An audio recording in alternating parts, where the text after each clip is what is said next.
You are in for one of the best episodes today. Not only is this episode recorded at the house, you'll probably see my dog as well, Marshall. He gets involved quite a lot during the episode. A little bit frustrating sometimes, but no, it was awesome. But genuinely, this episode to me is fantastic. I've worked with Will for just over 3 months now. 26 years old, done 65 deals in 2024, all perm.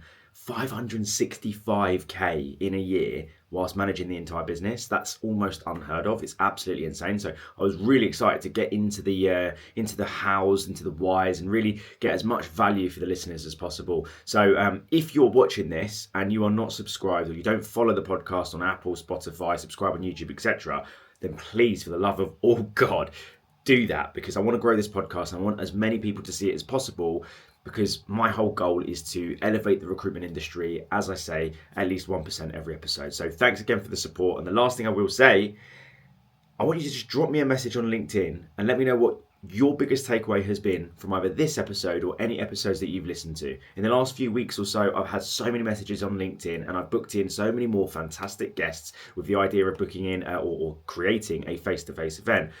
My whole thing is just offering value, and I've been in this industry for 10, 11 years now, and I just want to give as much of my wisdom, value, all the rest of it to everyone in the industry. That's my whole thing, right? So yeah, drop me a message with what the biggest takeaways have been for yourself so far listening to the podcast. Thank you so much for the support, and yeah, let's get into the episode. Hello, everybody, and welcome to the 1% Better Recruitment Podcast with your host, Charles Kiriakou, the very first episode at the Kiriakou residence, and I'm delighted to be joined by Will Pringle. Will, how are you, my friend? I'm good, thank you, mate. Thanks for inviting me into your home. No worries at all. So, before I get started into this episode, guys, let me just preface this and just set the stage. I've been working with Will and BigBlue for about 3 months, and when I first sat down with Will, he talked me through 2024, 26 years old, managing director of the company, done 65 placements in 2024. In the last 5-6 years, has done over 2.5 million in revenue.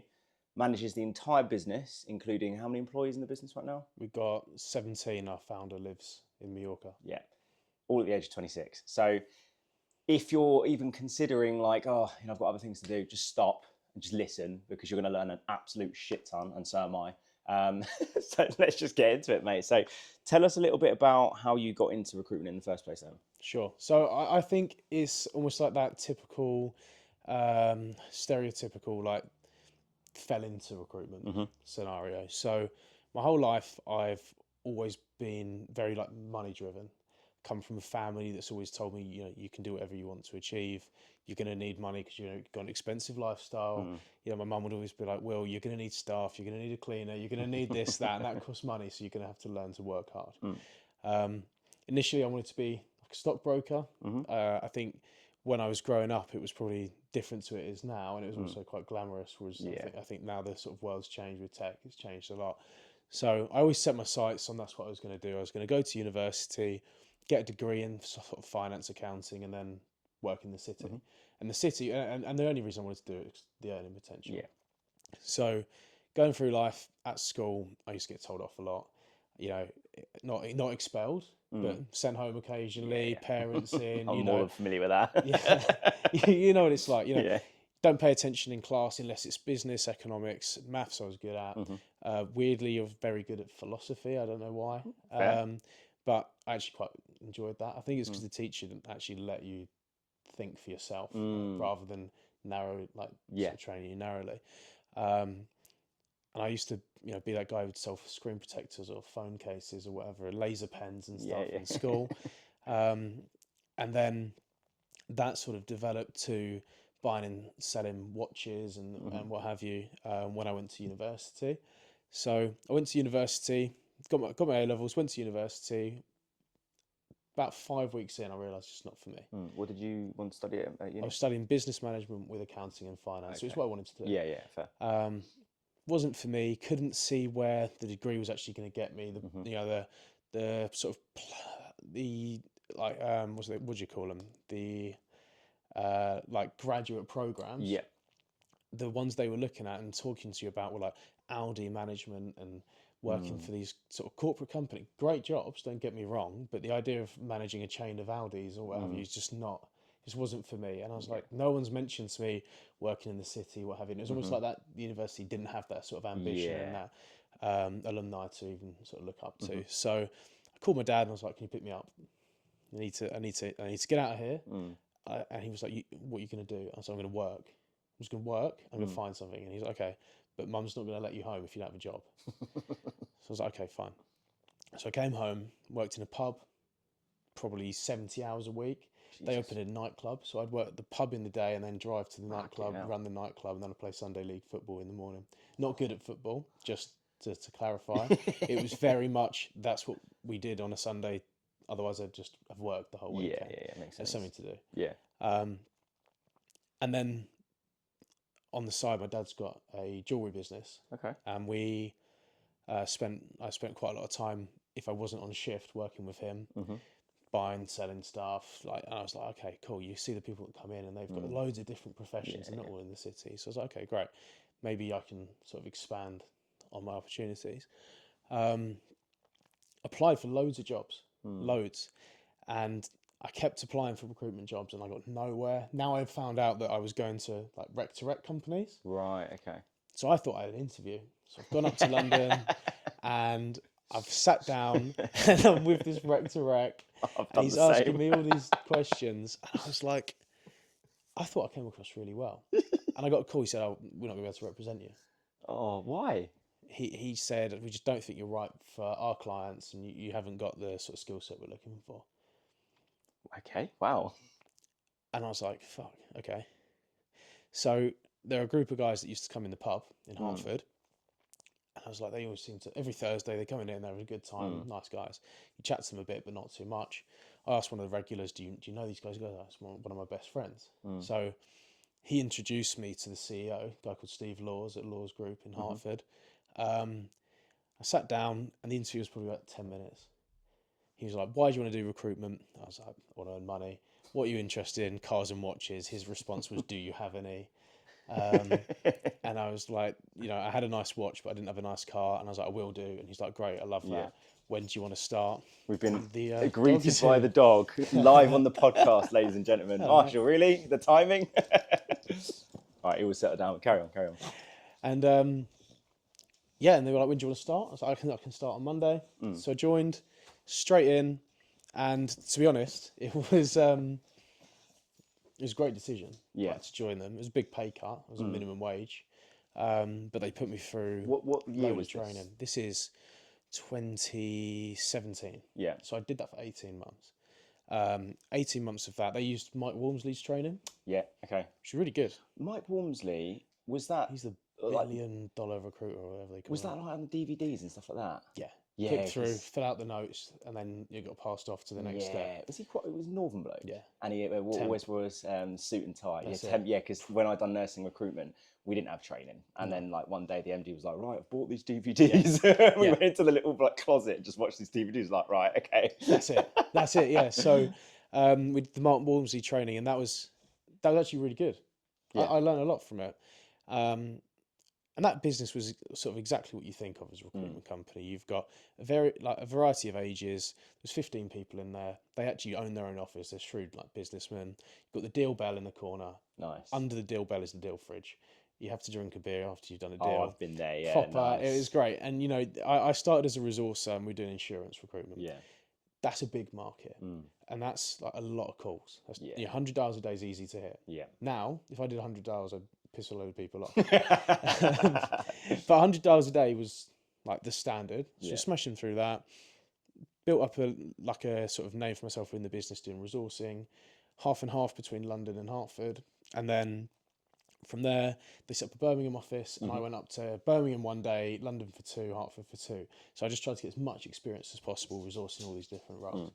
So it was really good. I was like all over the place. When I look back now, it was quite a nice opportunity to not be wedded to one office. Yeah. But then I realised that London was like what gave me the buzz. It just felt better. Even like we were in a little Regis office, it just felt more exciting. I know what you mean, yeah. So I got a message out of the blue from Thomas, who was our old sales director, saying, could things be better? And I was like, yeah, I'd have a conversation. So went up, met him, met a couple of the guys, and I was like, wow, the people that they are, the sort of mid-weight recruiters in this business are what we would call like almost a director level biller Yeah. in Right. Hartford. Marshall, you're going to need to stop this, mister.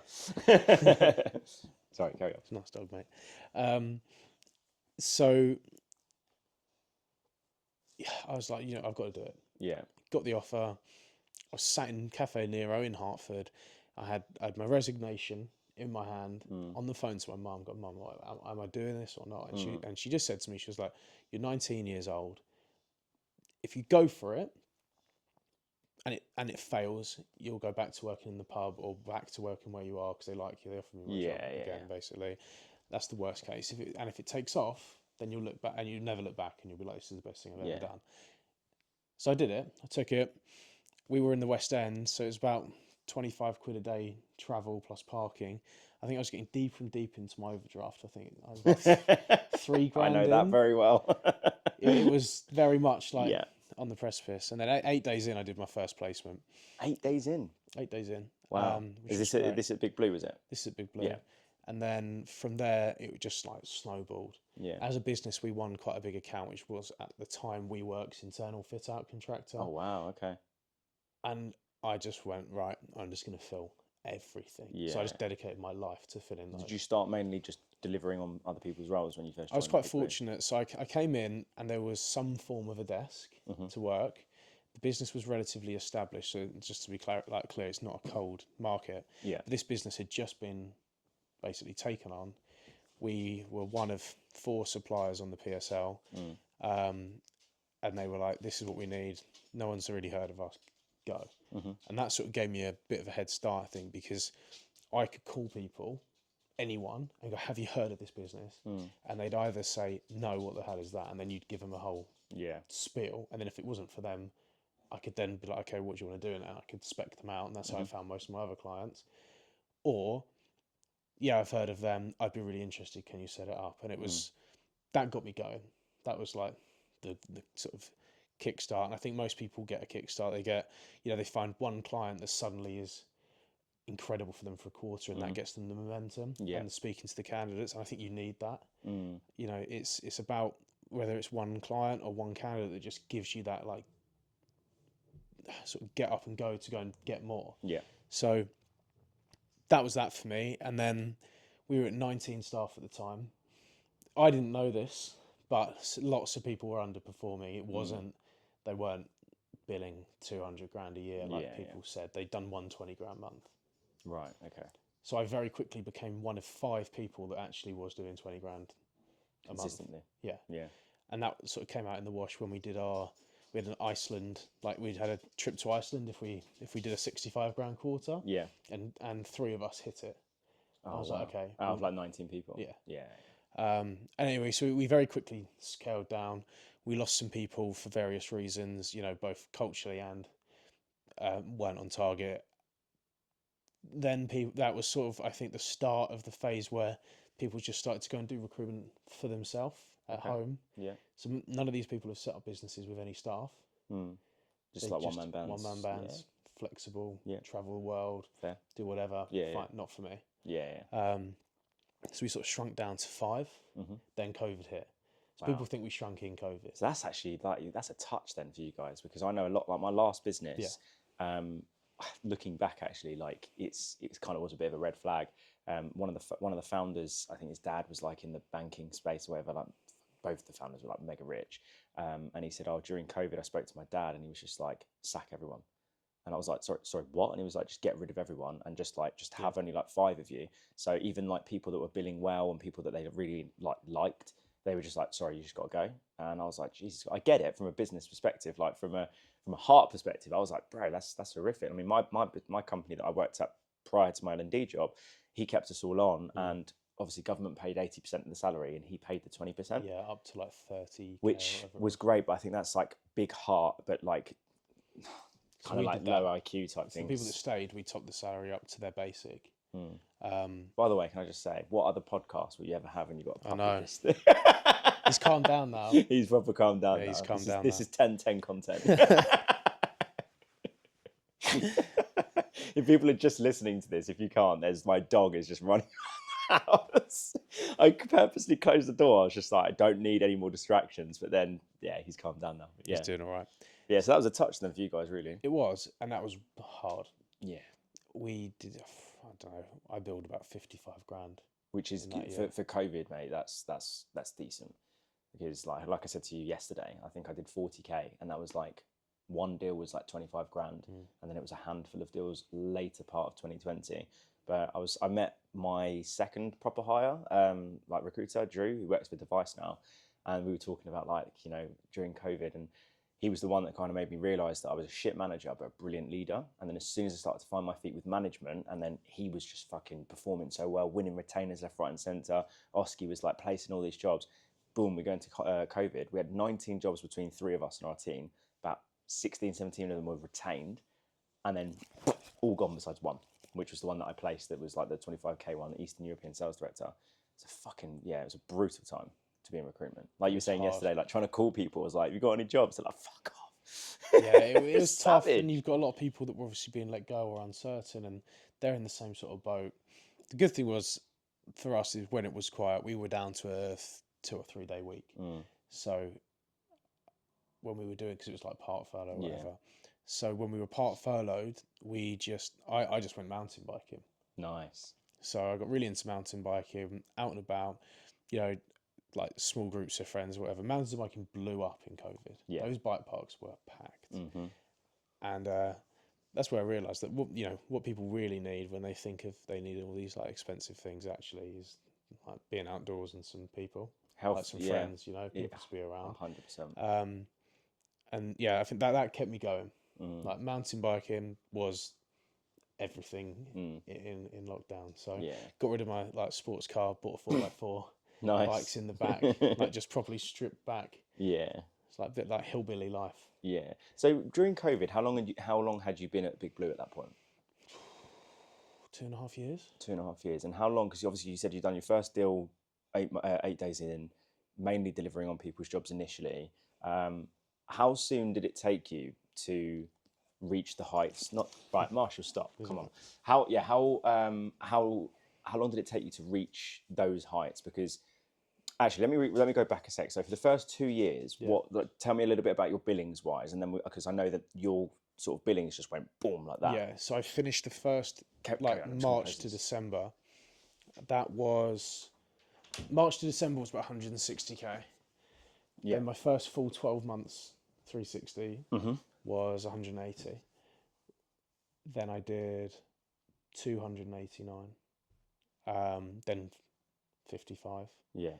Then 426, 530. Not so good a year in 23, 410. Not so good, yeah. But it was a hit, you know, it feels different. And then last year closed at 545. Yeah. And then forward booked for this year's 250,000 so far. So we're in March. And we're recording that towards the end of March, which is just mental. So I think I've sort of set, I know that I can repeat about between sort of 400, 450 repeatedly. What gets tough is the distractions from managing a business as well. Yeah. You have to just laser focus in where the money is. Yeah. And I've always been quite good at just doing what made me money. But now it's like ultra important that nothing that doesn't make me money or better the business, I don't focus on anything that would potentially just be a distraction. That makes sense. Because something that I picked up from, I'm trying to think who it might be, Liam or Tim, my old directors when I was in recruitment sales.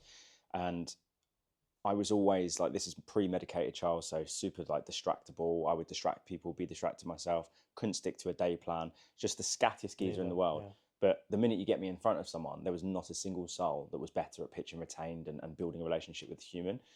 It's just everything else was just scatty.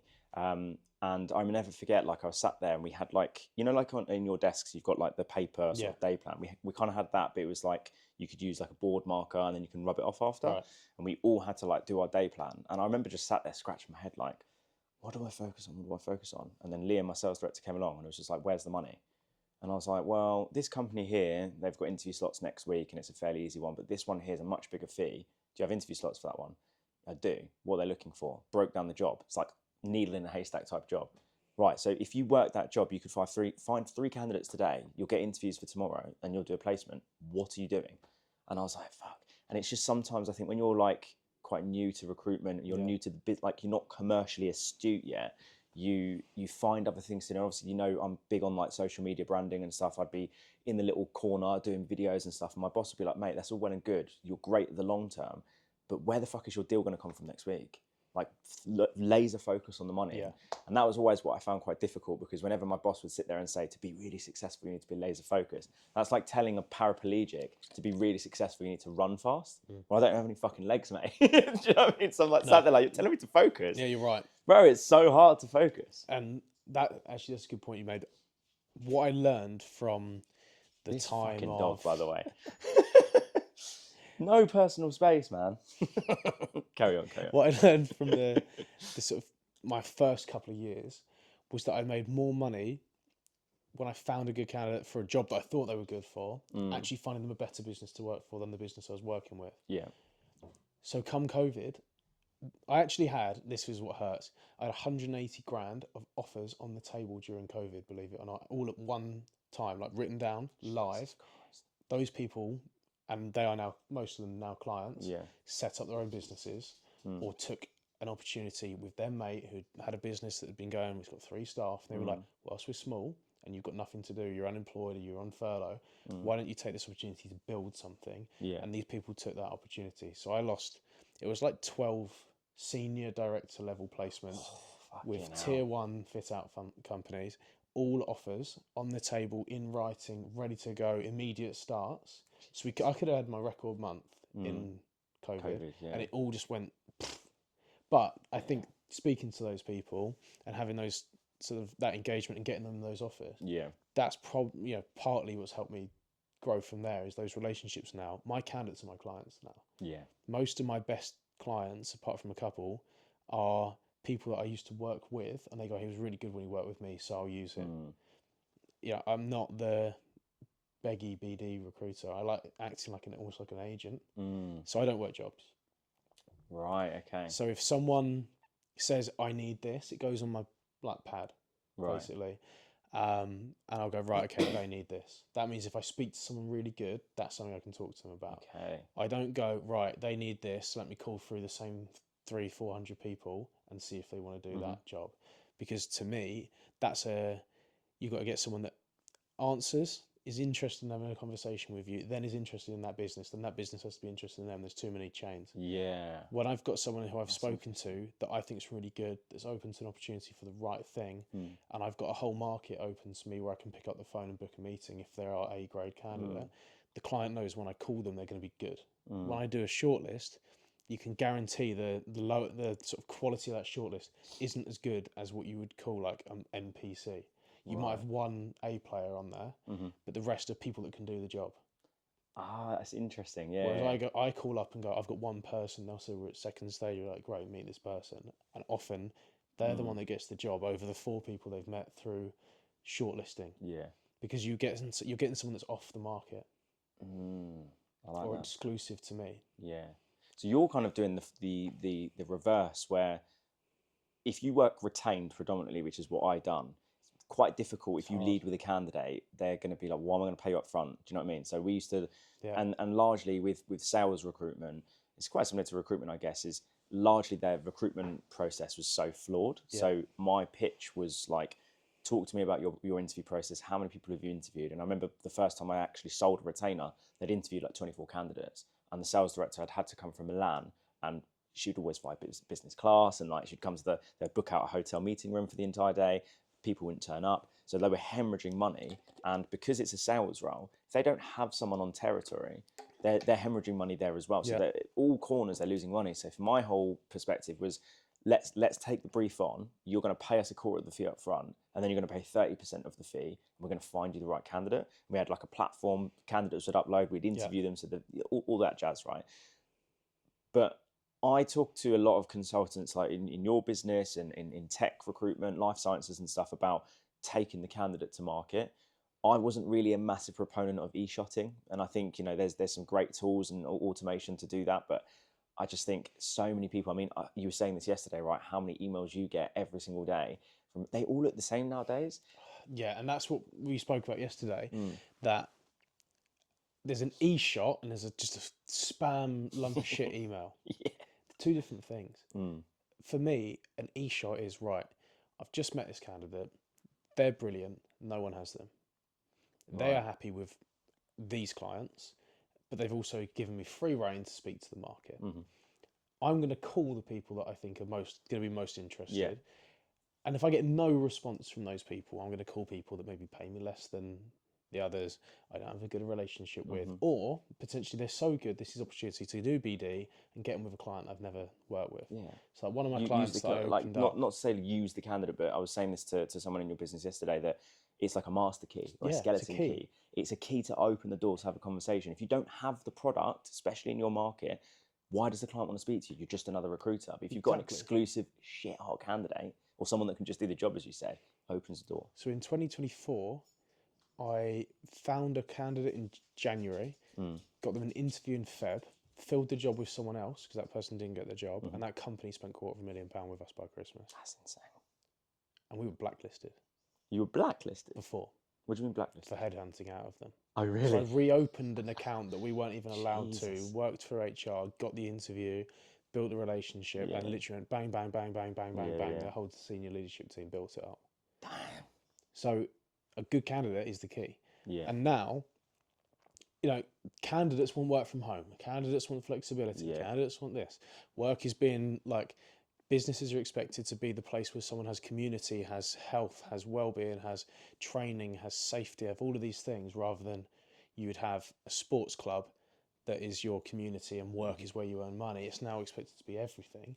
So when you tie yourself to one business, if that business doesn't have one thing this person wants, they're not going to click.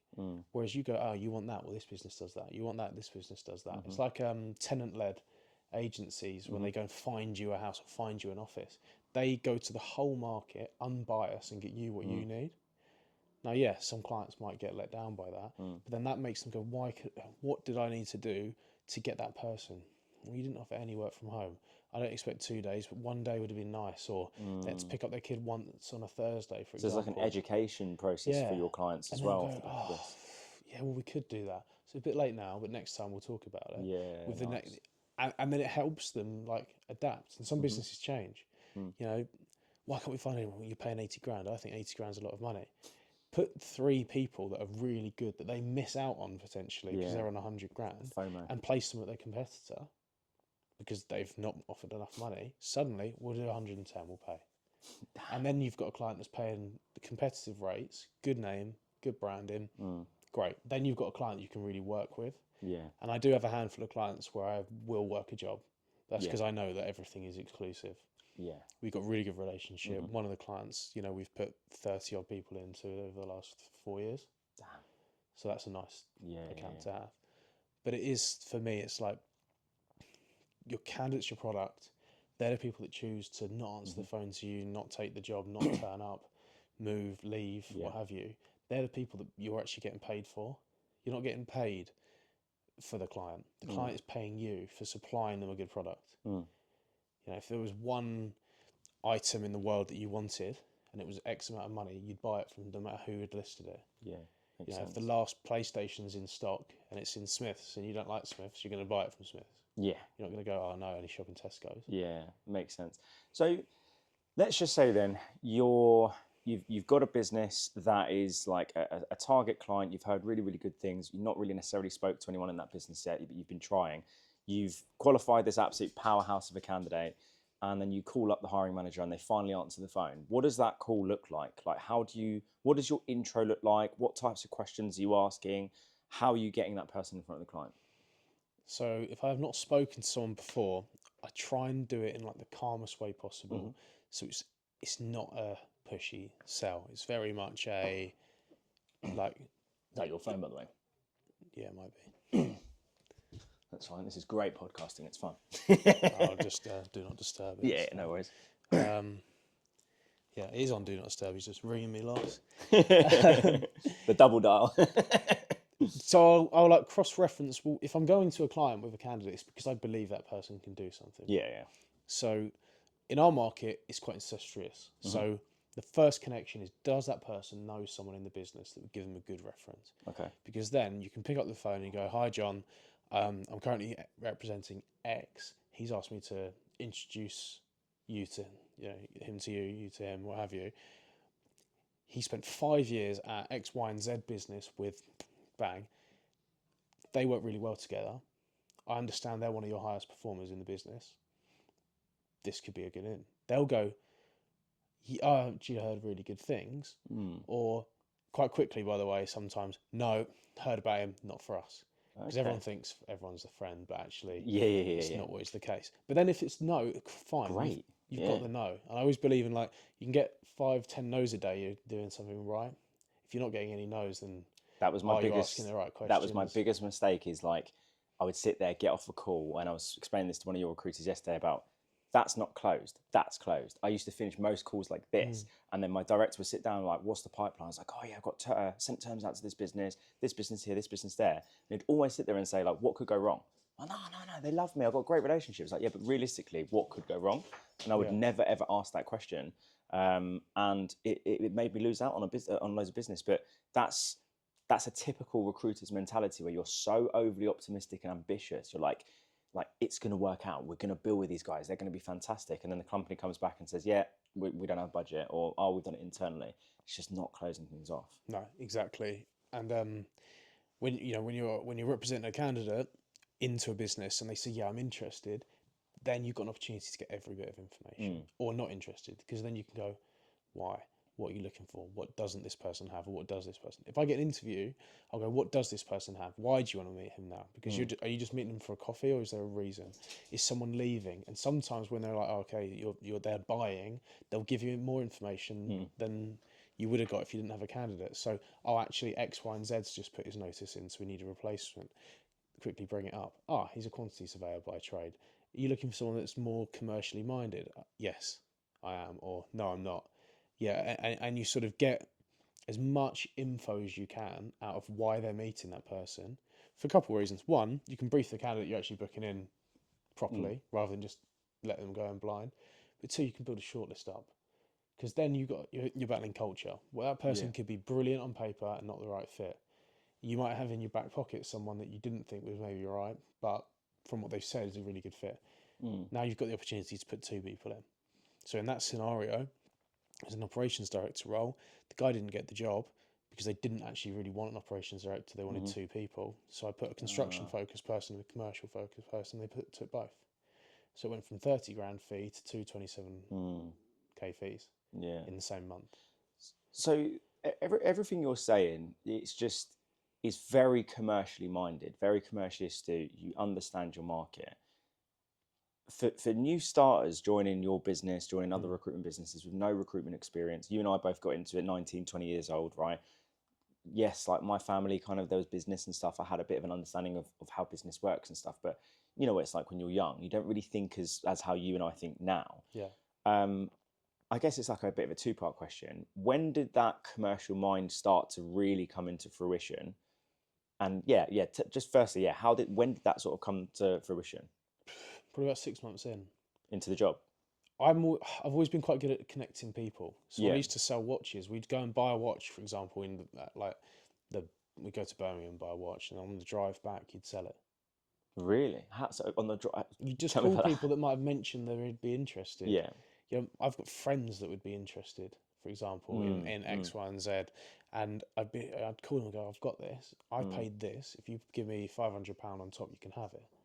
That's easy. Yeah. I'd drop it off on the way home. I wouldn't even go home. I'd be going past their house to sort of drop it off. Yeah. So I think that the important thing is that when you're learning you're starting out in recruitment, that you learn how to ask all the questions you need to ask, so you've got the information. Yeah. But you're also trying to think and start piecing together, if they're meeting this person, why? If this doesn't go wrong, what's my backup, so I'm not head in hands, or I've lost my pipeline. Yeah. If they are interviewing, rather than going, I'm going to wait and see, a lot of people say, I'm going to see how this process goes. The minute that candidate gives any information away that they're interviewing anywhere else, another recruitment company is going to go and get 3 people and send them in. Then you've got competition. So you want to be your own competition and be like, right, if I've got an interview, I need 2 more, 3 more to make sure that I fill that job. Or that if that person doesn't work out, there's budget yet there, there's a conversation to be had, you've got backups. Likewise, with that person going in to see that business, you're also still going, right, they're now meeting this company. So you sure you don't want to see them? Or a bit of leverage. Yeah, I like that. Yeah, because I find that that's such a common thing with like rookies, is that you can teach them how to qualify a candidate, how to do cold calls and all the rest of it. But I personally believe that there's certain things that you can't necessarily teach someone. They have to learn it themselves. And as someone that works externally, when I come into businesses, my biggest like imposter syndrome-y kind of, it's like an imposter syndrome thing was when I worked at Lockstaff in my last company. It's cybersecurity, Salesforce, NetSuite. It's all IT recruitment. I'd never done IT recruitment. I'd always done like healthcare, sales recruitment. It's all still quite commercial. But I just remember sitting there doing the training and being like, I don't know like their terminology. So I'm teaching them how to like structure a call, qualify a candidate, but like there's industry specific things I can't teach them. And then shortly after I realized, well, actually, like I don't need to know Salesforce or design and build. I need to know how to qualify a candidate. And I could, not easily, but I could come into your business and sit down with a list of candidates and clients and get a fair, decent way without knowing a single thing about construction, design and build. But my whole point here with a little ramble is that there's certain parts where you've just got to give the phone to the recruiter and say, these are candidates within your space. That's the job title you've got to recruit. Ask questions, learn about your market. And that's something I used to do with the academies is like I think it was like day 3, we'd say your manager has given you a list of candidates. So from 1 o'clock till 5 o'clock in the afternoon, you'll have me and my L&D consultant with you, but your whole job is to outperform your other academy partner on the amount of phone calls. And they would sit there and freak out and go, oh, what am I doing? Do I have jobs to pitch them? Forget about that. You don't need to pitch them a job, just qualify them. Why? To learn, gather information. And also, like you said, that could be a future client. That could be someone that you could take to market once you've learned more. And then we used to do an assessment at the end of each week and say, like, what did you learn about your market? I learned actually a project. The person that starts a project is this. This is the person that signs off. Right, what did you learn? Et cetera, et cetera, et cetera. And then once you do that, you start to understand, like when I did sales recruitment, you understand that how that business works. You've got a sales rep there that reports into a regional manager that reports into the sales manager. Then they've got a service department that repairs the products. You've got a clinical team that trains the people on that. And you can kind of pinpoint, right, this business could do with that. This is what that company's doing. That person sold competitor products, so they can go there. And that's how you just get the experience and that commercial like mindset of just like, right, okay. And that's when like your big thing here about going where the money is, you can kind of understand, right, well, that company there is just going to piss us around. That company there, if I put that person in front of them, they're going to meet them. Also, it's the energy you bring. So we've had it, I've had it a few times where I've been like sucked into managing the business. I've had a candidate I've been working with and maybe I've given it like 70%. An up and coming like rookie from another business is all over it, in their face, excited, really positive. But they might even know if they're good or not, but they are so excited. They got this 4 years, one business guy. And they go, do you know what? He's really good. He's so professional. He's really high energy. He really nailed it. So I've gone with him into this business. That like cuts because I know that it's because I've like taken my eye off the ball, and that like hunger comes through. Very rarely do you get, he's really enthusiastic. No one has said to me, he's really enthusiastic, always, always answers the phone, always comes back to me, so I'm not going to work with him. One of the guys that works with me is just on it, quick response, cool, never misses a call back, always giving feedback, 100 miles an hour, upbeat, excited. Yes, when you're up, you can fall down when something goes wrong. But he like gets back up, he's like, what are we doing next? That cuts through how good you are on the phone, how good your email is. He can't write an email. I always tell him, like, you need to rewrite that or just run it through ChatGPT next time and just spell check it or something. And I'm like, do you know what? But it just has never affected him. No one's come back and said, your email's bad. and if they don't answer the email, he's called them a couple of times. So he's got the no, or he's got a yes, or he's got a fine, I'll do it so you keep calling me. But that energy cuts through. And that's why he's rising through the ranks of our business and cutting through the noise of our industry. He's already a name that people are talking about. That's what you need. It's like the energy. And I think, I don't know if you've come across this in coaching other businesses, but we're in a generation now where when you book a restaurant, you just go on the app.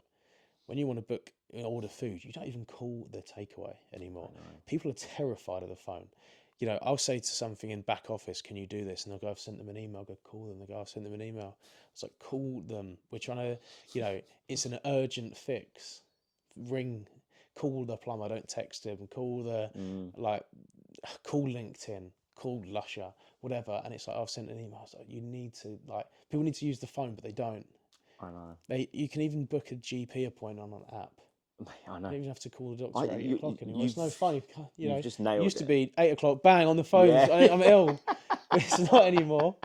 Yeah, Whereas now it's phone first. Yeah, now it's a 3-month wait to get a doctor's Has to be appointment. phone first. It don't, mate, you're 100% But use right. everything else. If they don't answer WhatsApp, them voice notes. Voice notes have Voice power. notes cut through because texts, if you're not really eloquent or like you don't text in the language that your client or candidate speaks in, because some people text okay with no AY. To me, that's rude. To other people, it's okay, right? So you don't know if someone's being you rude. never understand. Full stop at the end, in my generation, is rude. Full stop at the end is good punctuation to the like an older person, right? So smiley face to some people is friendly, to others it's like, I'm sarcastic. gonna kill you. Yeah. So whereas a voice note adds that texture, and also if you listen to a voice note and you don't reply, then obviously some people don't always listen to it, but that's like another level of like guilt for not replying because someone's actually spoken to you and you've just ignored it. It's like me talking to you, you just turn away. Oh, so it adds that like texture. You ask someone, do a voice note on LinkedIn, which is a gold mine. Yep. Maybe 5% will actually do it, or they'll do it once and they won't do it again. And it's like, use your voice, use your phone. If you can't use the phone because they haven't answered voice note, if you're on the go and you've got your AirPods in, voice note them and go, I'm just walking out of this meeting, X, Y, and Z. Drop some notes. If you want to, you can forward that voice note. 100%. To 6 different people. Why? So you mentioned about the reason why people are afraid of the phone is the fact that we don't need to use the phone anymore, like in just society. Like if we wanted to have breakfast or lunch right now, we could literally just eat it. Like Uber, like everything. How do we change that then? Because it's something that I've been like pretty much most businesses I work with, and when I was the L&D manager, you know, there's nothing worse, in my opinion, in the recruitment industry of walking into an office and hearing the clacking of a keyboard, and then an hour later you haven't heard anyone on the phone. My best days were like working in a dingy basement in King's Cross and seeing people like suited and booted. Look, I don't care what you wear anymore these days, but like back in the day, like the first time working in the city, and you're looking up at these people and they're like fucking, you know, driving nice cars and they're walking around the office with their headsets on going, let me tell you about this candidate. And you're just like, fuck. And you just felt like a melt for not being on the phone. And then you just build that habit. I mean, I did contract recruitment, which was just telephone terrorism. Like the first day they gave me a pad of 2,000 contacts. So I initially built that habit up. I had the positive reinforcement because I was quite energetic on the phone. But it's something I'm working with businesses on, of like how to get that sales culture back, get people on the phone. The pushback I get from some industries is that cold calling in some industries is tough. Like some of these tech recruitment agencies where businesses don't have a main office, they don't have main numbers, it's difficult to find numbers for these techie people, they're working in their mum's basements, they don't want to speak to people on the phone, so they have to rely heavily on email marketing. But then the caveat is once they've done the email marketing, the client will say, okay, cool, let's have a call, but the recruiter will be like, yeah, I've got a job. You're like, no, you don't have a job. You've just enticed them with your wicked email, because these people are very like text orientated. They won't even do voice notes. They'll just email, they'll Slack, they'll go on Discord, Telegram. But then it's there for those guys, it's like, right, the training has to be about meetings, like video calls, because they're happy to jump on a video call whilst they're in their basement with one screen on their coding, the other one on a Google Meet. So that we're doing that with those businesses. But what do other businesses, this is a massive topic aside from like the AI chat about getting recruiters back on the phones and stuff like that. Like, what do we do? How do we do that? In one way, it's almost a good thing for people that do use the phone, because you can cut through. People that hide behind their laptop have a limit. Yeah. And we've got someone in our business. She'll be great. She'll probably do $250,000 this year. Probably doesn't use the phone 10% of what I'd like her to. And I said, you've probably got 150 grand sat in that phone if you just pressed the green button and called it, but you don't. Yeah. And then, but that's like slowly reinforcing. So a call goes well, cool, I'll do it again, do it again. Yeah. But for me, it was almost what really reinforced it was I didn't see that email. Oh, but I am interested, or I am looking. Oh, yeah, I didn't see that email. Like, oh, 1 second. Good one is call them and send the email Yes. straight to the This is top, exactly what I was saying to or people send the yesterday. email and call. Like that's why I send an e-shot and I go, you will have, you will have at the top of your inbox this guy, and I've just met him. Bang, straight away. Power. If you come away from that meeting, only recently have I actually got people to format my CVs for me. Normally I had to do it myself. We don't have a back office that do it. So I just give it to whoever's more junior in my team and they learn, and then they give it to whoever's more junior and it just goes through. Yeah.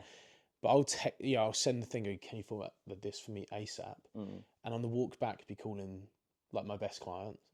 And then as soon as I sit down, it's e-shotted and I'm calling back through the list of people that I've e-shotted to. Not everyone, it's not spamming, but it's to the people that actually might hire this person or they should meet this person. And they can't miss it. But also you're amazed at how much goes to junk now because email filters have to get better. Have to. I've got someone coming on this afternoon that works for Sourcewell. We're going to talk about how to get better at the email marketing, but the main part of the convo will be about cold calling as well, because she records all her cold calls and puts them up on TikTok. But I think what you said there about that positive reinforcement from up top, because one thing I've noticed when I go into businesses and say the directors are semi on the tools, so they're like, meeting service providers and interviewing internal people and stuff like that.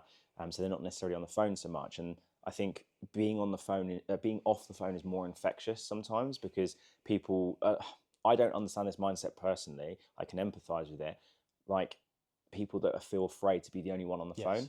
I don't know if you're the same as me. I feel like you might be, but I was the complete opposite, that if it was silent, I would be on the phone first because my ego wanted to project that I was the best on the phone. So I'd always get on the phone. I always used to wear like 3-piece suits. I'd do my tie like that. I answer the phone. I go, Will, hey, it's Charles Kiriaki here. How's it going? And then everyone turned around and see me because I'm so loud and passionate and just like, animated on the phone. And then I make people laugh and that's infectious. And you see people. And then a couple of the seniors that wouldn't be on the phone would recognize that, look around at the more juniors and be like, great question, Charles. Listen to him on the phone. He's fantastic. Right, come on, guys, let's join him. And then all of a sudden people are like, oh, okay, like that. But if I wasn't on the phone, the less junior people would be like, oh, it's a bit quiet. People are going to have eyes on me. I loved having eyes on me. And even if I didn't do something well, if someone turned around and went, mate, that was a close question. Mate, you didn't close that call. What the fuck was that about? Mate, you didn't get flexibility on that. I'd always sit there and go, do you know what? Yeah. What else could I have done better? And that was the killer thing, is like, I'd always go to my director. What did you think was good? And I used to wind people up because I used to ask so many questions. What did I do well on that call? And how would you improve that call? How did I sound? How could I sound better? And it got to the point after about a year, my manager was like, mate, you're smashing it. You're doing fine. I was like, yeah, but I could do better.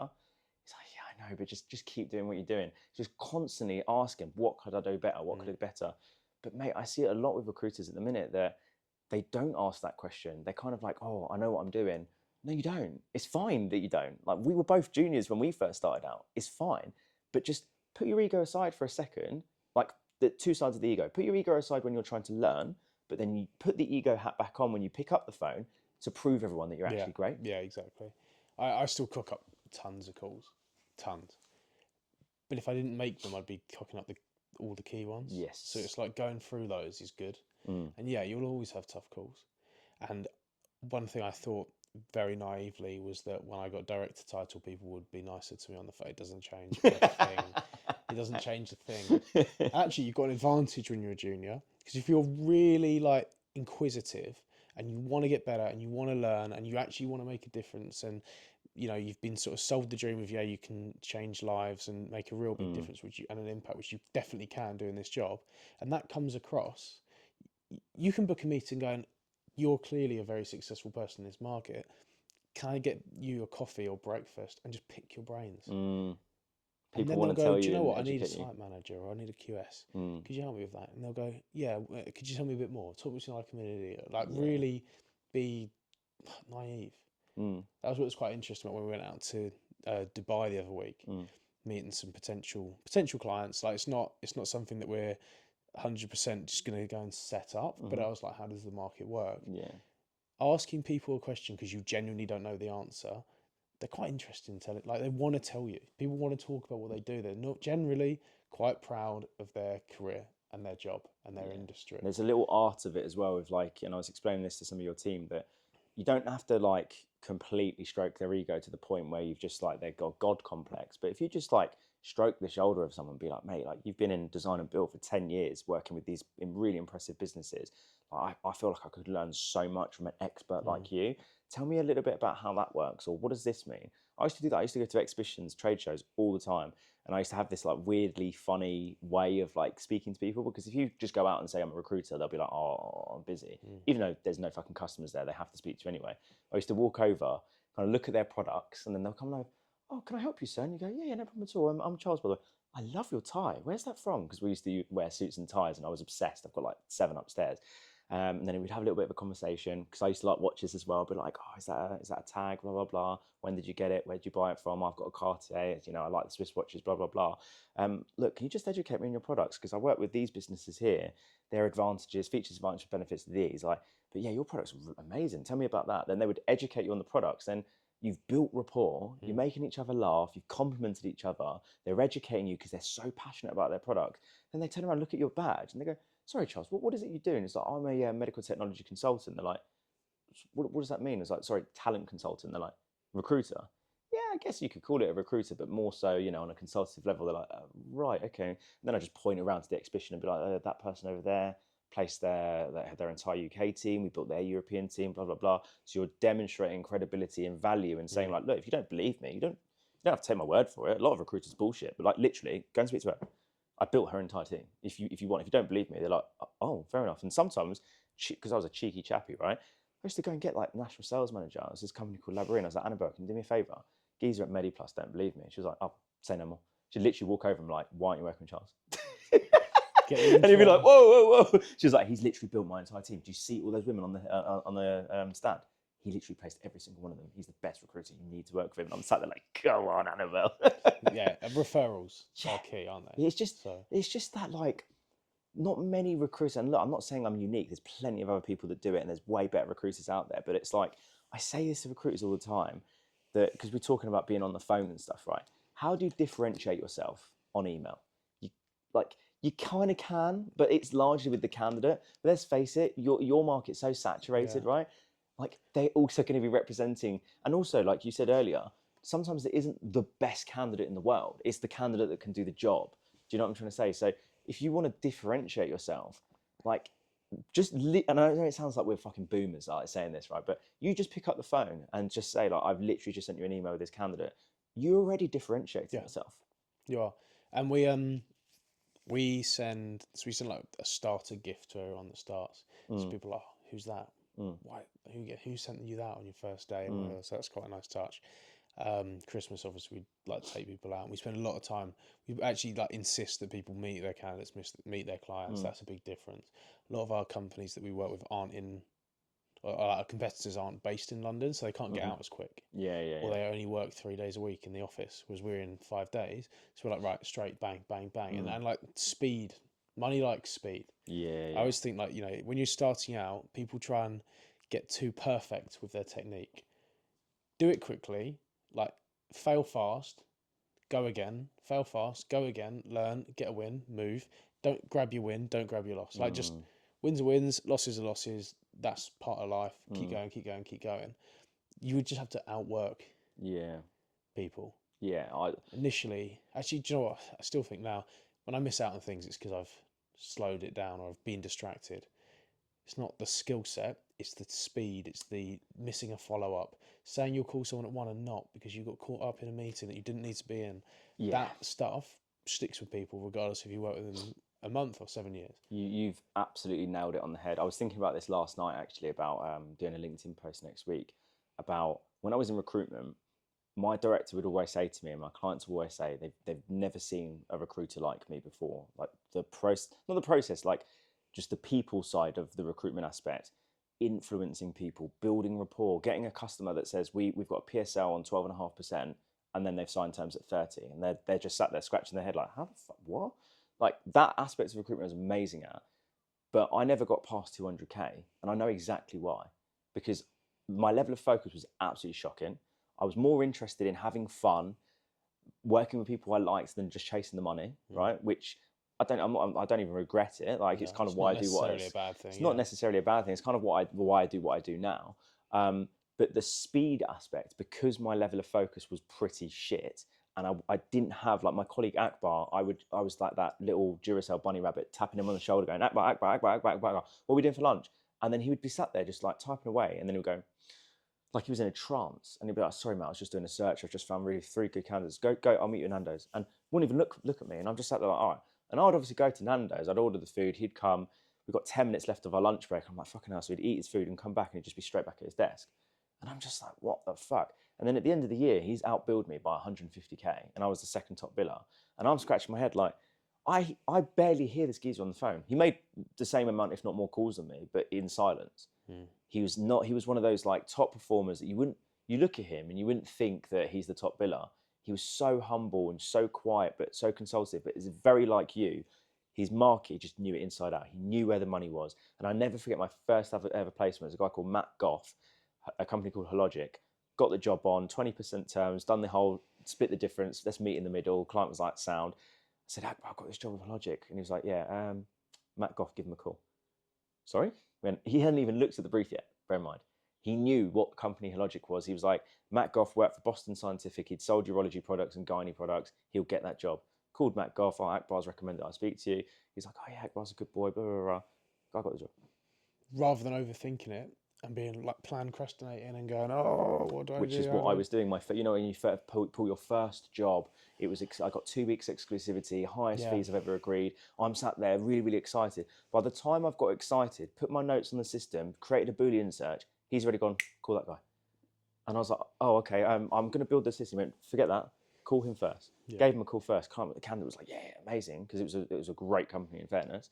And I found 3 other candidates, and the other 3 candidates, client was like, they're good, but Matt, he's going to get the job. I don't know if he's still there, but he was there for like 6 years. It's a good placement. It's a great placement, but that just goes to show you the speed, the time, the focus, the commercial the attitude, that mindset of like where I was sat there, let's go for lunch, let's go for a walk, let's do this. Like I kind of had that mindset that a lot of Gen Zers have with the whole, I wanted that freedom, that flexibility. I wanted to do my martial arts after work. I wanted to go for long walks when it was spring and summer and all the rest of it, which is fine. Like that's fine. I enjoyed my life in recruitment and I had some success, but I never had the goals that Akbar had. I wanted to just buy a nice house and have a car and be kind of done. Akbar was like, I'm gonna be a fucking millionaire. And if you have that mindset, which is what I wanted to unpack before we kind of wrap up, if you have that mindset, which let's face it, most recruiters are like, yeah, I want to earn loads of money. Are you fucking willing though? Are you willing to put in the fucking hours, the sacrifice? Like, I've spoken multiple times outside of the days that we work together about the fucking hours that you got to put in running an entire business, doing 65 deals in a year. Like, can you look at yourself in the mirror at the start of the day on Monday and go, I'm willing to work 70 hours this week. I'm willing to pick up the phone and be told to fuck off 15 times in a row and just keep going. It takes its toll. It's hard. And the way I sort of look at it is, for me, it would be much harder not earning enough money than it would be to go through the stress. There does get a point when you get to a certain number. I think the most fun year I did was the first year I did 400 grand. The year I did 500 grand was painful. Really? How come? Because it's just that next, like when what's the word? I know what you're talking about. Like the next evolution. 20% is so hard. It's like when you run a 5K and you do sub 20 minutes and you're like, cool. And then you do 17 or 18 minutes. Yeah, it's another world. Exactly. So it's that extra like 10, 15, 20% that you need to put in to get there that like takes it out of you. Yeah. And that's quite a big thing. Like I'm not like level every day. I probably sprint 2 days of 5. Right. And then I'm at 50% for 3 days, which isn't probably the healthiest way of doing it. It's worked for me. It's been fine for me. But you see the people that are like really level, they either like slowly build up and they're consistent, or they're always second place and they don't get anywhere. And whereas for me, it's like, I'll win that one.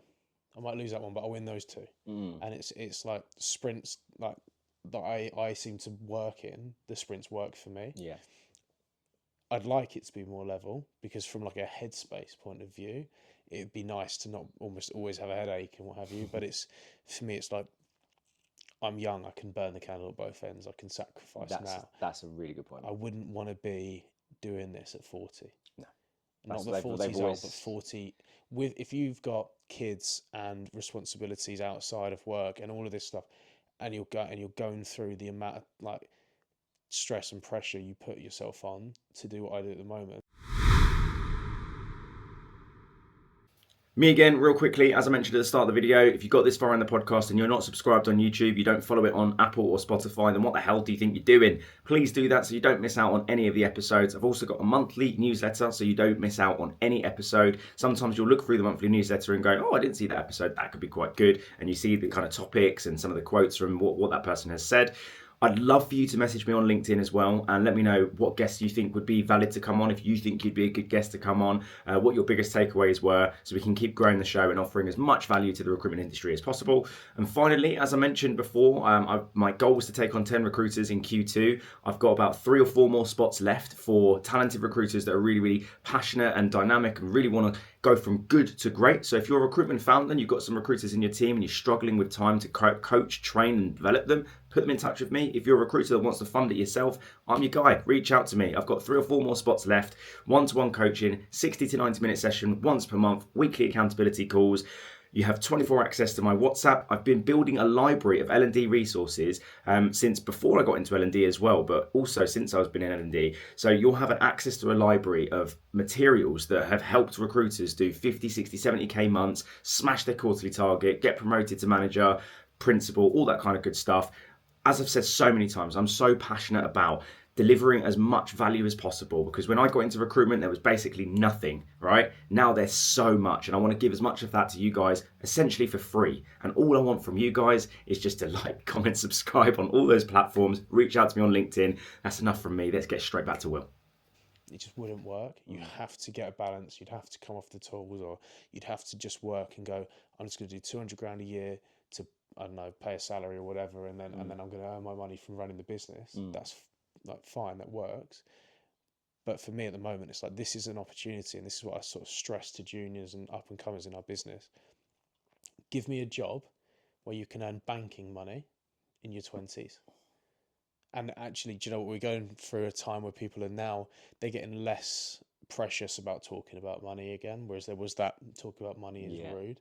The amount of money that you can earn doing recruitment is insulting to people that do 7-8 year degrees and like work doctors and stuff, surgeons. You've got 19-year-olds. Even investment bankers, until you're in your 30s, you can out earn, you know. Yes, they'll probably take over, but then that's how long they can survive doing it. Not many people want to do 25 years of investment banking anymore. The market's changed. It's now all computers. It's all analytics. It's not networking and meetings and stuff. But it is like, you can front weight if you're smart with your money and you invest it. You can get to the point where you don't need to work at 40 if you really graft in your like early 20s to 30s. And I've always been against the whole play when you're 20 like mentality. I have fun, but it's like work, investments, that's first. Do you know when I had the most amount of play? When? During COVID. Yeah. That's actually good fun for me. It was like a long summer. Yeah, it was literally like a long summer for me, because I never went to uni, and leading up to 20, I never had money, ever. Yeah. First ever time when I turned 18, first club I ever went to was in Whetstone, and I used to work at Next part-time. I didn't understand what overdraft meant. So I was in my overdraft, and my paycheck came through, and it was like 400 quid for the month, but my overdraft was like 300 quid. So I think it was more than that. But anyway, I had minus in my account. So when I went to go, it was all cash back then. Like, we didn't have contactless. So you'd go and take out 20 quid for the night, like to go to the pub, right? I'll go to the bar. And my bank card was declined. And then my mate had to buy a bottle of vodka to pre-drink in my ex-girlfriend's house. And then I was just like depressed all night. He was buying me drinks. I was like, I just feel like such a simp. Like, this is ridiculous. So I never had money. And then turning 20, my friends are still kind of at the latter stages of uni. Like, you know, I still had fun. Like, you know, on the weekends you can afford to like go out on you know, on the booze, and then just you're fine by Monday. Like now, like I got drunk last Monday and I was still fucked by Friday. Like, I just don't really drink much. I purposely, unless it's like a real reason to, like I saw my client for the first time in like 9 months, there's a reason to do it, right? And you told me you had 5 beers and you couldn't work the next day. I mean, I managed to do very recruitment of you. I know it's bad, but like throughout my like 20s and stuff, and like my mid 20s, I remember my colleagues always call me boring because, you know, I'd go out and I'd go home early and like they'd all get on the packet and stuff. And I didn't want to do that because I've seen the bad side of it. And I'd have a few drinks, but then I would stop because, you know, I wanted to be like fresh for the next day. And people are like, you've got to enjoy yourself. And I was like, yeah, but I live at home with my mum and I'm 25. That's embarrassing. I need to earn money and I want to move out. And they're like, yeah, but you know, you've got to enjoy your life. I'm like, but I am. Like, I was such a little scroungy little funny kid because all the best holidays I had in my 20s were paid by the fucking business. President's Club, Ibiza, Marbella, going to Antigua, going to Amsterdam, going to Barcelona. Like, I was like, I can earn great money, save it, buy a house before anyone. Like, most people our age are like, oh, we're never going to be able to afford houses. If you're in recruitment and you can't afford to buy a house, you're probably doing something wrong. You're doing it wrong. You're doing it very wrong. I'm very fortunate that Rosie's dad, you know, he worked in the police 30 years, retired, gave us a bit of money towards his house. I was going to buy a flat in Potter's Bar, like a nice flat, sort of North London. We've got a house a little bit further out now, but I saved 30 grand towards that in the space of like 3 years. Prior to that, bought a brand new car outright, like 10 grand, just boom, there you go. All these types of things. But now back to what I was saying, during COVID, when we got put on furlough, it was like, right, well, I don't have work. The whole fucking country's shut down. Like, let's just have some fun. Yeah. Like, because I've never really been a big holiday goer and I just completely let my hair down. I was just like, we're never going to have a moment where we can just go to the park at midday. Summer's like, it was like, yeah, exactly. The sun was out all the time. I just sit on the grass and just drink, smoke, and just be with your friends and be like a kid. So I was like a kid for like 9-10 months, just like having parties and all the rest of it. It was fucking great. Yeah. And now I'm 31 now. We've got a baby on the way and all the rest of it. I can't afford to do that type of shit. But you've done that now. I've done it. Out your system. And now I'm at that next level, which is, you know, it's a mixture of that being in the grind and having. So for me now, my driver isn't necessarily finances. It's still a big driver. It's more purpose with the podcast and everything like that. It's really about, I want in 20 years time, people can look back and people can say, that guy really made a fucking impact in our industry. I want people that are getting into recruitment in 20 years time to go to their parents, like, I've become a recruitment consultant. Their parents go, I'm so proud of you. Whereas when I got into recruitment, my mum literally frowned upon. She would say to her mates, oh, my son works in healthcare. And I'm like, no, I don't. She's like, you do? He gets scrubbed up, he goes into the hospitals, he works with surgeons. But no, I don't, I'm a recruiter. And all her friends were like, oh, really? A recruiter? And like after a year, like you're earning like 50, 60 grand as a 20-year-old on a base salary of 16 grand a year. And people are like, wait, what? And I'm like, yeah. People just have no idea. So that for me, like, yeah, that's like my big driver. My purpose now is like, yeah, just improving the industry. I just don't want people to feel ashamed to be in recruitment. I think it's an amazing industry. It is an amazing industry. There's a lot of crap people, but there's a lot of crap people in any industry. It's just unfortunately we speak to a lot of people, so the crap ones also put that like mentality out. Yeah, that's what makes it difficult, I think. But yeah, I mean, it's even if you're not thinking of doing it forever, 5-10 years of smashing it out the park, financial stability, money in the bank, house deposit, whatever you want to do, cool holidays when you're younger, treat your mates, treat your family. Like the most rewarding thing I've ever had is I bought my parents a holiday for Christmas. Oh, that's amazing. That's the best thing I've ever done. Yeah. Like, forget the car, watch, holiday, whatever it is, that was like the best feeling. And to be able to do that in your 20s when you're working a job, you know, I'm running a business, but it's not like I found it. I'm not an e-commerce like guru on Instagram. Like, it's a proper job. To be able to do that is like such a nice feeling to give back. And then I realised that what I actually want to do is, like, Tom is moving into his new house today. He joined me. He was earning 24 grand a year. He was an IT support guy at a school. Can you imagine that? Like, he's the guy you ask for your password to be updated. And I was like, you're better than that. Come work with me. Like, come and I'll teach you how to do it. He delivered for me for 9 months. And then I sort of trained him how to do 360 and set up a regional desk. So he does businesses in the Thames Valley for us. He billed last year 160 grand. So for us, he probably just shy of 70k. So he's tripled his income. That's in 3 years. Insane, isn't it? How old is he? Is he 24? Do you know what I mean? I've got mates that are 30, 31 years old that, you know, let's face it, a decent salary, 40, 45, 50k, it's decent salary. You're never going to earn more than that. When I got into L&D and I just saw my paycheck was the same every month, I got depressed. And now like some months I earn fucking 200 quid. Some months I earn 15 grand. It's fucking weird You as never know. shit. Yeah. But I'm in control of my income now, and I know how much I can earn. And I whenever I have those down periods of just like worrying about money, I know if a client comes back to me and says, yeah, can you just do a couple of days a week, I'm sorted. And because I'm smart now, and I feel like almost the father figure to a lot of these bloody recruiters, because when I was in recruitment as a young 20-year-old, I was surrounded by, I never really listened to their advice where it was like, enjoy yourself, get on the packet, all the rest of it. I used to save. I used to be like really stingy and just like I'd wear the same suit for the first like year, same suit every day, save my money because I grew up with no money, right? So it's kind of like a feast or fathom type of mindset. And I used to save my money and be like, I want to be smart with this. Like the first watch that I bought, I spoke to my uncle who knows about watches, and I was like, if I have this in 20 years, would it keep its value? And that one will, yeah. Right, I'll buy that. Car, brand new car is going to get me from A to B. Like certain things you'd buy that, like the patio, I know that's going to increase the value of the house. Like there's certain things. I mean, the podcast equipment, mic, camera, like 600 quid. These mics, 200 quid. It's going to pay itself back. You're going to get a return. When I sit there, like my first proper job in recruitment, and you've got a 19-year-old on an apprentice wage just bought a Louis Vuitton belt and a Gucci bag, and I'm like, what are you doing? They're like, I'm a recruiter now, isn't it? I'm like, why are you buying that for? Like, what are you doing? And people are buying, like, they get paid and they've spunked all their money on day one, but they're not using that to drive them, to motivate, to build more. They just want this like persona vision that they're doing it. And it's like, you look at some of the most successful people, do they wear Louis Vuitton belts and stuff? Not really. No, I feel like you're digging me out for mine. I didn't know you were wearing one. I actually bought it when I was doing my A levels. I was like, it's an A level revision treat for me. Sorry. There we go. Like, so the reason why I say that is because I went to Turkey when I was 20. My mum's ex-boyfriend took us. He was in construction actually, and he'd done like removals, and he took us away to Turkey, into Bodrum. We went to little markets, and me and my brother were just like, how much for the belt? And it was like 20 lira, and it was like 5 lira. No, 20 lira. It was like 5 lira. We'd negotiate, and we just came back, and I come back to my first recruitment job. Dripping in Louis Vuitton, Gucci, fucking Rolexes, and just everyone was like, you look like a fucking idiot. I didn't spend any money on it. It was like the cheapest chips. But like my point is like you have been billing consistently and earning money.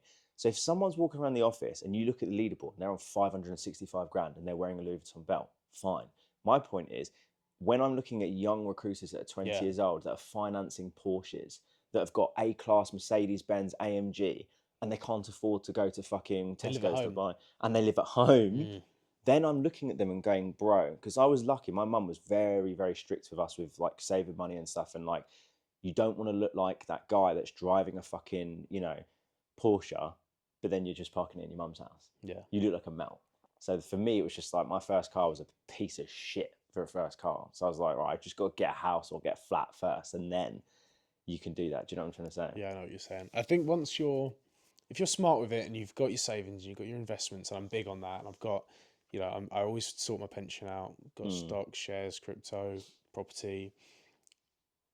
When you buy a car because you like it, not because you're showing off, because you like it. Yeah. When you sit in it, it gives you that like elevated feeling of like, I've earned this. So it makes you want to go and maybe get the next one. You're like, how do I earn that? How do I get that? Yeah.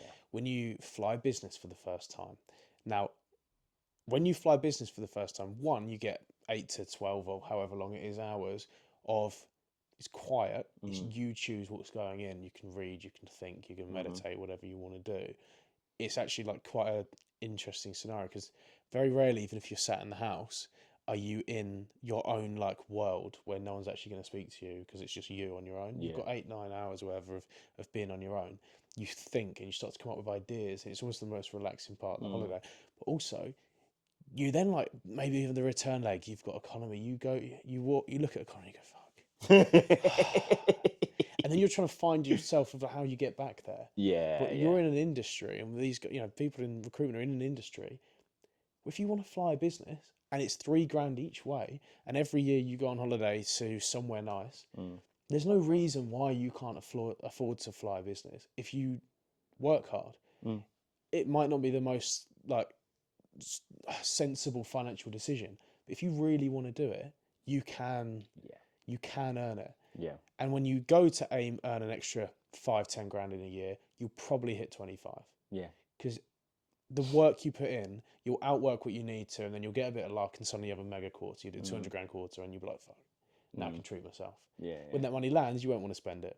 Yeah. The more you get paid, less you want to spend. Yeah. Because you know how much you've worked for it. Yeah. I walk through Selfridges now and won't buy anything. I literally will walk through Selfridges, look at stuff, pick it up, go to Zara.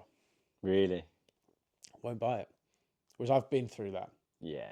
You know, I I've bought £1,000 shoes and stuff like that. In fairness, yeah, I think sometimes you do have to kind of go through that phase of your life where you do spunk your money on dumb shit. Yeah. I do think you do need to do that. You know, £1,000 in a nightclub, stuff like that. You have to regret it. If you do it and you want to do it again, then I think you've got something wrong with you. I remember looking at the receipt from this nightclub in shame. Yeah, I bet. And now I'll just never do it again. Yeah. I'll never do it again. So, yeah, but it, you know, it can afford you that. Yeah, amazing, man. Well, look, we've been, I think, way over the hour mark now, but the last question I'll ask you before my final question is if you can summarize in, say, 3 points on, you know, your year 2024. You did 560k, 65 placements, managing over 15 individuals. What would be 3 things that made that difference to achieve such a good year with everything that was going on with you? Follow the money. Don't be afraid to ask for help. Like, lean on your team, lean on the support you've got, and just like do what feels right. Do what feels right. Yeah, like if you think you should do something, do it. Don't overthink it and change your mind. Yeah. Just do it. Yeah, just get it done. Do what you need to. I think you'll regret the things you don't do far more than you'll forget the things you do. Yeah, I totally agree. Yeah, when I did the live podcast yesterday, I've done a post the morning of, I think, about like having the anxiety and stuff. And, you know, I had a couple of people come up to me on the stand and just be like, I saw your post, or I've seen some of your episodes talking about mental health. I just wanted to like say thank you for having that conversation and spreading awareness and whatnot, which is a lovely thing to have said.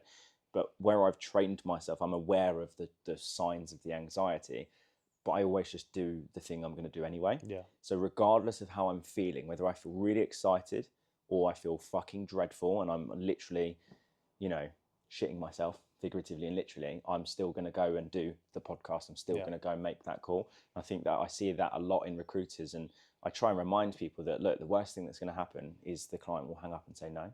It's the worst thing that can happen, and sometimes that's not even a bad thing. Just, if you're feeling the fear, just do it anyways. Like, there's people in your business, there's people I've worked with, they just analyze everything so much, and I think you can be detail orientated and it can be a strength, but there's a fine line, and if you go over the top, then it's just no good. I think a big thing also is do something outside of work that challenges you, so it's not just work. Yeah, you're big on that. So, I mean, last year I just signed up to a marathon as a laugh. Did that. Hard, not a laugh. Good. Yeah, it sounds focus, rough, right? It sounds rough. This year I'm doing a half Ironman. I'm literally learning how to swim. Like, I'm useless, but like that keeps me like focused on something. Whether it's the gym or it's charity work or whatever it is, like find something difficult. There's hobbies that are fun, but find something that's going to be like, this is hard. Yeah. Because then you're training that muscle of doing things you don't want to do when you don't want to do it, and then making a phone call seems really easy. Mate, that's like I said this on the podcast yesterday. That cold plunge I've got outside, the big bath. People are like, oh yeah, but you do it all the time, so you enjoy it. It's like, no, I've trained myself to enjoy it. I go outside in the morning. A couple of days ago, it's -1 in the morning. I got outside, and when my bare feet touch the patio floor, I'm like, oh. And my internal voice is like, I don't want to do this. Like, I just want to be inside. You're not going to be able to feel your fingers for the next hour. Don't do it. But because I've trained that muscle now, it's like, okay, cool. And then I'll put my feet in it. It's like, no, get out. I was like, we're going to do this. Stop being a bitch. Just do it. And then you get past it. And when you get out, and I know, and I mentioned this before, like, I know people are like, oh, cold plunge wanker. But like, that's just what works for me. You don't have to do it. I'm just saying that's a difficult thing I do every single morning. But when I come out, do you really think that speaking to a fucking recruitment business owner, from my perspective, that's rude to me is a big deal? I feel like I died and came back to life again. It's horrible. Yeah, I went for a period of cold showers, and I just decided that the health benefits aren't worth the pain. So I did do it. I'll do it after exercise. But you've got to find what works for you, right? So you signing up for a marathon, that sounds like, I mean, I'd rather crawl through stinging nettles naked, personally, to do a marathon. Like, I got a coach, breath work, meditation. My coach is really useful. So I've got a coach that will. It's not necessarily business. It's wellness. It's mindset. It's Yeah, like yeah. looking after myself so I can operate. Yes. That's so That's key. key. Offload. Sometimes that hour is me just offloading Oh, because I've had people that. don't understand. Or no, people do understand. If people can't relate, if you're in if you're in your friendship group and you're potentially sort of one of the more successful in the group, they're not going to care that you've had a bad day because they're going to see the car you drive and the house you live in. They don't care. Or they do care, but they just like, what are you moaning about? Because if I had money, all my problems would be gone. They wouldn't. But when you've got a coach, they get it. They're generally done well for themselves. They've been through pain. They've lost businesses. They've lost family members. They've been through the struggle that you're going through. And I can't advocate that enough. £1,000 a month coach, for like a well-being coach, getting like regular people into my business to train. Like you come in and train people each week, but it's like being open to that training. It's actually going, I've got an hour with Charles, for example. I'm going to do what he says, even if I don't agree, because I might take one of 5 things he's given me, and that one thing makes me better. That's worth it. If you go to a training day, I was always told if you can do one thing and implement it in your business or in your life, this training's been worth it. Yeah. One thing, and you probably get 20 ideas. Take the one you want, the one that like resonates with you, the one that you can't forget, and do it. And you'll definitely pay back the cost of the training day. Yeah, 100%, mate. I couldn't agree with you more, mate. It's I have this sometimes when I coach business owners and I sit down and like the first few questions is what's changed since we last spoke? What challenges have you had? 35 minutes later, they're like, yeah, and that was it really. And sometimes I do that with consultants, and I come into the office and sometimes they'll just have a bitch and a moan. Because let's face it, like when I was employed, I don't want to sit there and bitch and moan about things going on in the business to the director. But sometimes if I bitch and moan to a colleague, after a while I'm like, it's actually not that deep. And actually, this is what I need to do to actually implement this, or they give you an idea or something. And that's what helps with the mindset and everything like that. There's one more question I wanted to ask you, actually, that I was really curious to hear from before my final question. I'm really interested in hearing people's opinions on like the traits that make a successful recruiter, because I remember Hisham did a talk at the Recruitment Agency Expo 3 years ago, and he was like, why is it that we've got a girl that's joined the business from McDonald's doing 500k, and then we've got the guy that's been in finance recruitment for 5-10 years that's done 200k? Why has that person been more successful? So he kind of analysed the different traits. He analysed all his podcasts because he would ask a similar question around what traits make a successful recruiter. Now, I've got a couple in my mind that I think are really, really powerful. If you could give us 3, 4, or 5, but what would you say are like the key traits that make a successful recruiter? Like a genuine hunger to do well. I think you genuinely have to want to kill it to do well. If you just want to do a good job, do account management for a company. Like it's not worth it. Adaptability. Like you need to be able to go, my plan was this, but that's changed and I'm not doing that today. Not, this is my plan and I'm just going to go through it, even though it's a complete waste of time because this has happened. And also learning when to like walk away and reset. So we've had some coaching from like Dave Lewis, I think you've spoken to. Yeah, he's a good bloke.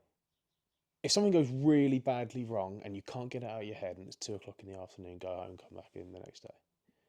Don't be afraid to like down tools and start again rather than half-arsing your job in the afternoon and potentially missing that one call that could have been a placement or could have been an interview, or could have been a meeting because you've been on the phone. Like that's a real key thing. And there will be years where you feel like you're going home at 3 o'clock every day, or weeks, months, whatever. Yeah. You will be, fuck, shit, I've got to go. Yeah. But like being able to be like, I have to go home, I can't deal with this. Go home, think about it. You'll probably be, by 6 o'clock, you'll be fine. You'll be back on LinkedIn doing something, whatever. But the next day you come in and you're like, right, I'm going to forget that, park it, move on.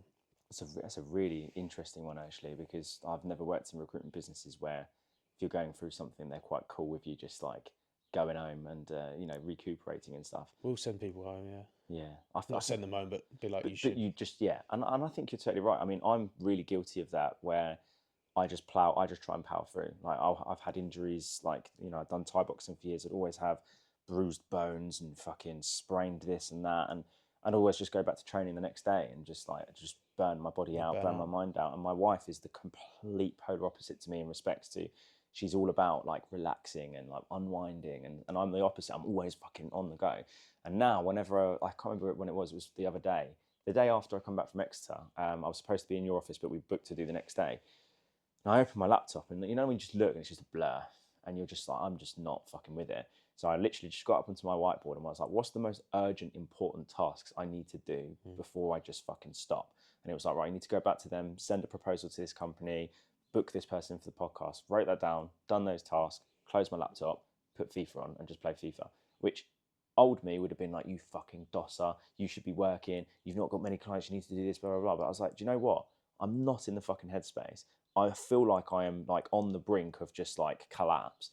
You need to just find whatever it is for you that's just going to just center yourself and just calm the fuck down, and then do that. And then I went to the gym, got my workout in, got my PR in deadlifts, and I was like, right, okay, that's that little thing we said about those little wins, the resilience. And then the next day, I fully recovered. I was like, in your office, I was fucking firing all like left and right. I was like, right, it's a lesson that sometimes you just need to slow down to speed up and take that day to then come back the next day. Don't have two bad days. Yes. Just don't have 2 bad days. Yeah. That's the thing. 2 bad days becomes a habit. One bad day is just a bad day. It's just a little bit of a reset. It's like a little slingshot. Just like, right, we've gone back here, and then boom, and then bang. Exactly. Cool. All right. Last question then. So following this particular episode, how can listeners and viewers get 1% better in recruitment? Yeah, 1% better if you're starting out. You just outwork everyone around you. Once you're established, is surround yourself with people better than you.